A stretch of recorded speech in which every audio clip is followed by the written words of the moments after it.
నమస్తే. ఇన్నాళ్ళు నన్ను సపోర్ట్ చేస్తూ, ఎంకరేజ్ చేస్తూ మీ ప్రేమని నాకు అందిస్తున్న ప్రతి ఒక్కరికి కృతజ్ఞతలు.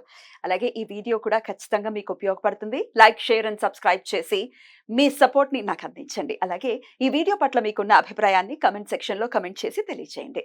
ఇప్పుడు వీడియోని చూద్దాం. ఓం శ్రీ గణేశాయ నమః.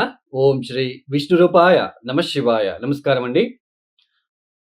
2024 జూలై మాసంలో ద్వాదశ రాశి వాళ్ళ మాస ఫలితాలు ఎలా ఉందో తెలుసుకుందాం. దానికన్నా ముందు ఈ ఒక మాసంలో అంటే 2024 జూలై మాసంలో గ్రహ సంచారం ఎలా ఉందో తెలుసుకుందాం. అంటే ఏ గ్రహాలు ఏ రాశిలో సంచారం చేస్తున్నారు అని తెలుసుకుందాం. ముఖ్యంగా రాహు మీనరాశిలో సంచారం, కేతు కన్యా రాశిలో సంచారం, శని భగవాన్ కుంభంలో సంచారం అయితే ఈ ఒక మాసం నుంచి వక్రించి సంచారం ప్రారంభం చేస్తున్నారు. గురువు గారు వృషభంలో సంచారం. ఇక కుజుడు జూలై 12వ తేదీ వరకు మేషరాశిలో సంచారం, తదుపరి వృషభ రాశిలో సంచారం. సూర్యుడు జూలై 16వ తేదీ వరకు మిథున రాశిలో సంచారం, తదుపరి కర్కాటక రాశిలో సంచారం. శుక్రుడు జూలై 7వ తేదీ వరకు మిథునంలో, తదుపరి కర్కాటక రాశిలో సంచారం. ఇక్కడ శుక్రుడు ఈ యొక్క జూలై 11వ తేదీ తర్వాత అస్తంగత త్యాగం చేస్తున్నాడు. అంటే ఉదయిస్తున్నాడు అని అర్థం. ఇన్ని రోజులు మౌఢ్యమి జరిగింది, శుక్ర మౌఢ్యమి.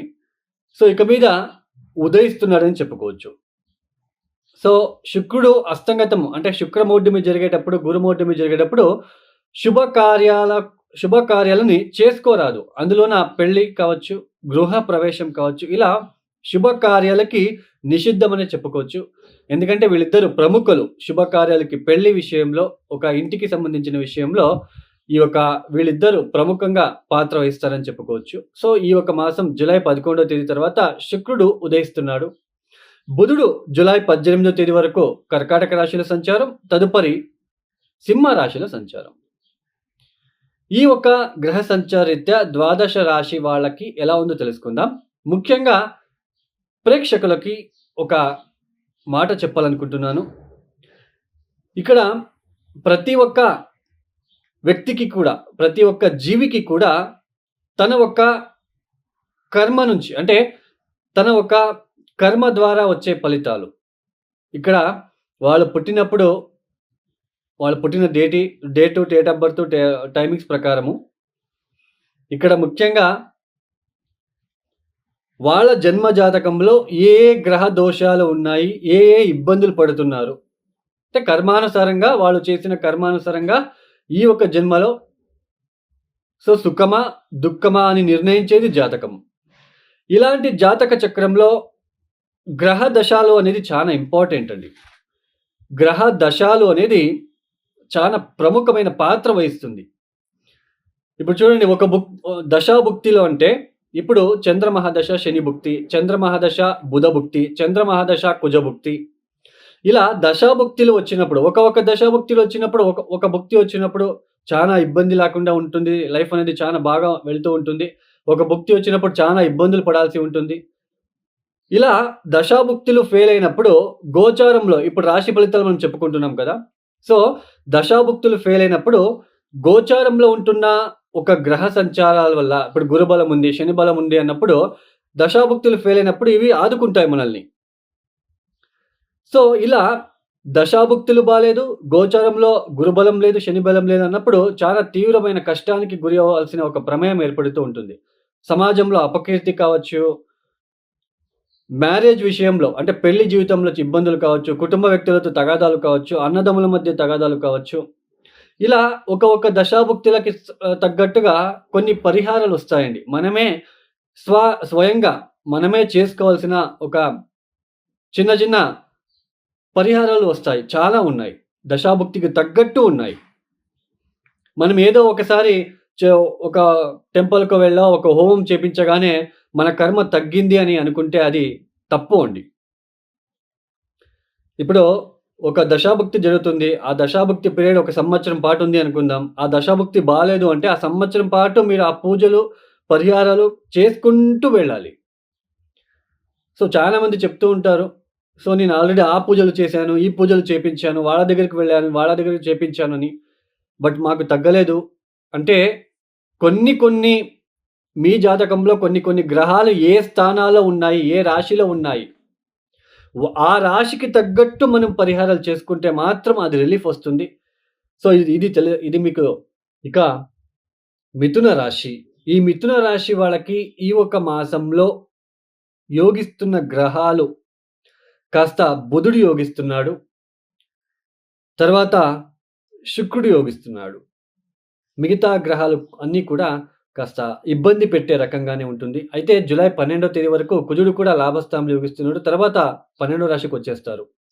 మొత్తానికి మిథున రాశి వాళ్ళకి ఈ మాసంలో ప్రారంభంలో మాత్రము చూడండి, చతుర్థ స్థానంలో ఉంటున్న అర్ధాష్టమ కేతు, తర్వాత దశమ స్థానంలో ఉంటున్న రాహు వలన మనకి కాస్త ఇంట్లో ఒత్తిడులు ఎక్కువగా ఉంటాయండి. మనము గృహ విషయంలో, ఆస్తి విషయంలో, తర్వాత ఇంట్లో ఒక హ్యాపీనెస్ లేకపోవడం లాంటిది. తర్వాత ఉద్యోగం విషయంలో, ప్రతి పనిలో కూడా ఆటంకాలు కావచ్చు.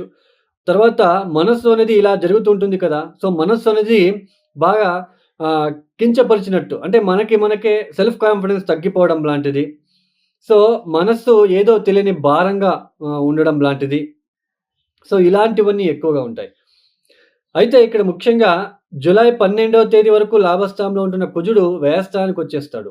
తర్వాత ఈ యొక్క వ్యయస్థానంలో ఉంటున్న ఈ యొక్క కుజ, గురువుల వలన మిత్రులు కూడా శత్రువులుగా మారే సూచనలు ఎక్కువగా ఉంటాయి. కాస్త ఆరోగ్యపరమైన ఇబ్బందులు, ఎస్పెషల్లీ నెక్ పెయిన్, తర్వాత అనుకోని ఒక శత్రుత్వం లాంటిది ఏర్పడే సూచనలు, తర్వాత ఆరోగ్య విషయంలో ఎక్కువ డబ్బులు ఖర్చు పెట్టడం లాంటిది, ఇవన్నీ కూడా ఎక్కువగా ఉంటాయి. అయితే ఈ ఒక మాసంలో జూలై 18వ తేదీ తర్వాత బుధుడు తృతీయానికి వెళ్తాడు.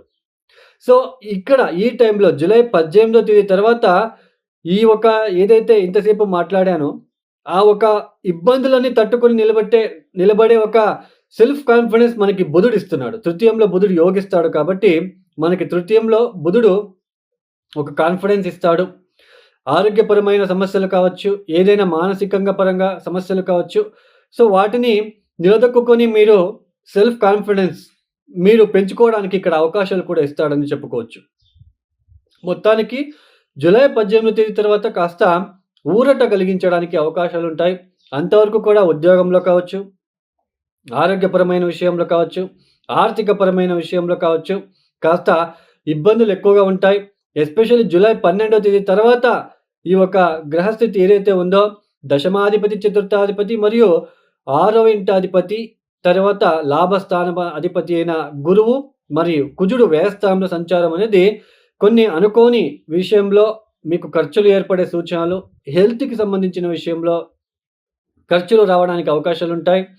దూర ప్రాంతాల ప్రయాణాలు చేసుకోవడము, ప్రయాణాల్లో ఆయాసం లాంటిది ఎక్కువ అవ్వడం లాంటిది, ఇలా అన్నీ కూడా ఎక్కువగా కనిపిస్తూ ఉంటుంది. ఈ యొక్క మాసంలో కొంతమందికి సర్జరీలు జరిగే సూచనలు కూడా ఉండవచ్చు అని చెప్పుకోవచ్చు. మొత్తానికి ఈ యొక్క మిథున రాశి వాళ్ళకి కాస్త మిశ్రమ కాలం అనే చెప్పుకోవచ్చు. ఇక్కడ ముఖ్యంగా మిథున రాశి వాళ్ళు మీరు తప్పనిసరిగా ప్రతిరోజు కూడా గణపతి ఆరాధన చేసుకోండి. ఇక్కడ ముఖ్యంగా గణపతికి గరిక లాంటిది సమర్పించడానికి ప్రయత్నం చేయండి. ఎస్పెషల్లీ గ్రీన్ కలర్ క్లాత్స్‌ని గణపతికి ఇవ్వడానికి ప్రయత్నం చేయండి. వ్యయస్థానంలో ఉంటున్న కుజ, గురువుల వలన ఇబ్బందులు రాకుండా ఉండడానికి శనగలు మరియు కందిపప్పు నానబెట్టేసి రాత్రిపూట ఉదయాన్నే నీళ్ళని తీసేసి బెల్లం కలిపి మీకు ఇష్టదేవత ఆరాధన, కులదేవత ఆరాధన చేసుకొని గోచారంలో ఉంటున్న వ్యయభావస్థిత గురు మరియు కుజగ్రహ దోష నిర్మూలన అవ్వాలని మొక్కుకొని ఎద్దులకి తినిపించే ప్రయత్నం చేయండి. ఈశ్వరుడికి ఎక్కువ అభిషేకాలు లాంటివి చేయించుకోవడానికి ప్రయత్నం చేయండి. తప్పనిసరిగా మీకు శుభ ఫలితాలు వస్తాయి. తర్వాత ఉద్యోగ విషయంలో ఏదైనా మీకు ఇబ్బందులు ఉన్నట్లు కనుకైతే ఈ యొక్క నల్ల మినుములతో చేసిన వడల హారాన్ని మీరు ఆంజనేయ స్వామి వారికి లేదా కాలభైరవేశ్వరుడికి మీరు అప్పుడప్పుడు వేయడానికి కూడా ప్రయత్నం చేయండి. ఈ యొక్క వీడియో మీకు నచ్చితే లైక్ చేయండి, షేర్ చేయండి, సబ్స్క్రైబ్ చేసుకోండి. సర్వే జనో సుఖినో భవంతు. ధన్యవాదములు.